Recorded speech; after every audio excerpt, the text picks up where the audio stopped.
Halo, selamat datang kembali. Sering pusing nggak sih kalau lihat laporan keuangan yang isinya angka semua?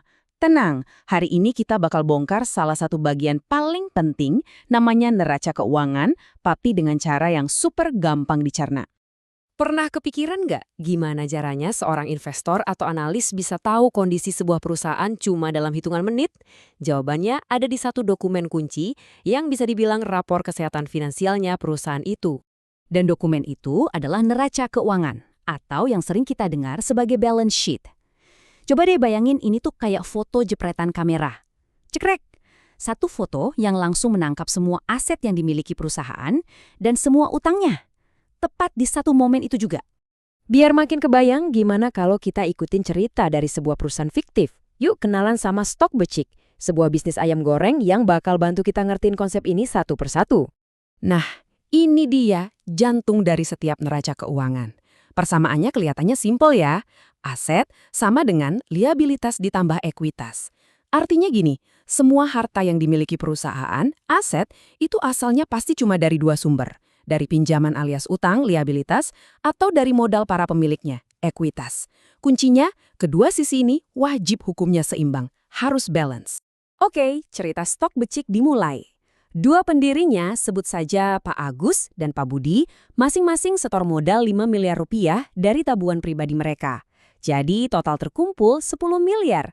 Nah, uang inilah yang kita sebut ekuitas atau modal sendiri.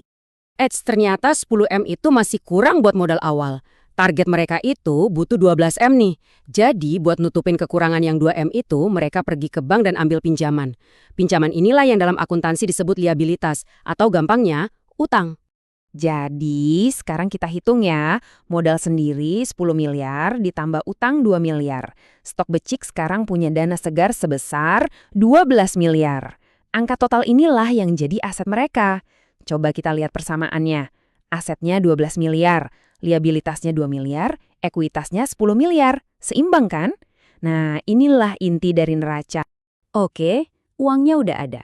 Sekarang, gimana cara Stok Becik pakai dana 12 miliar ini buat ngejalanin bisnis ayam goreng mereka? Yuk kita lihat. Ternyata aset itu nggak semuanya sama. Para akuntan biasanya misahin aset jadi dua kelompok besar. Cara misahinnya gampang, tinggal tanya, seberapa cepat aset itu bisa jadi duit lagi? Yang pertama itu aset lancar. Ini aset yang perputarannya cepat, buat operasional harian. Buat Stok Becik, ya ini isinya duit kas di bank, stok bahan baku, kayak ayam, minyak, bumbu, sampai uang sewa ruko yang udah dibayar untuk setahun ke depan. Ada satu jenis aset lancar yang agak unik nih, namanya piutang dagang. Bayangin aja Stok Becik dapat pesanan catering gede, tapi customernya baru bayar DP separuh. Nah, sisa tagihan yang belum dibayar itu dicatat sebagai aset. Kenapa? Karena itu adalah hak perusahaan untuk nagih, alias duit yang bakal segera masuk. Sekarang kita pindah ke lawannya. Aset tidak lancar atau sering disebut aset tetap. Kalau tadi bahan baku kan cepat habis. Nah, yang ini beda. Ini investasi jangka panjang, ibaratnya tulang punggung bisnisnya. Contohnya apa? Stok Becik beli satu set peralatan dapur profesional seharga 1 miliar rupiah. Itu aset tetap. Tapi masalahnya, barang kayak peralatan dapur kan nilainya turun seiring waktu karena dipakai terus. Nah, penurunan nilai inilah yang disebut penyusutan atau depresiasi.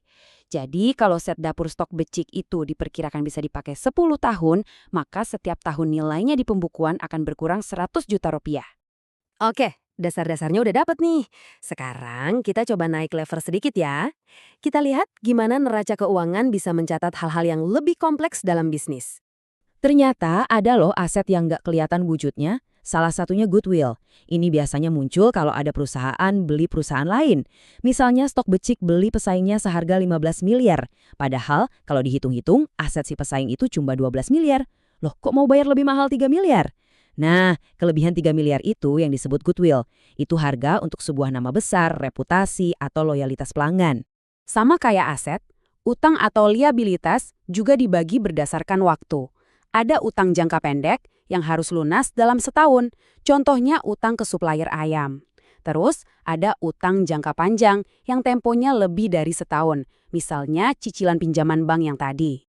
Yuk kita balik lagi ke sisi ekuitas. Kalau stok becik nanti untung, keuntungannya itu bisa dibagi-bagi ke Pak Agus dan Pak Budi, atau bisa juga disimpan lagi di perusahaan. Nah, laba yang disimpan inilah yang disebut saldo laba ditahan. Gunanya buat apa? Ya buat modal tambahan, misalnya buat buka cabang baru.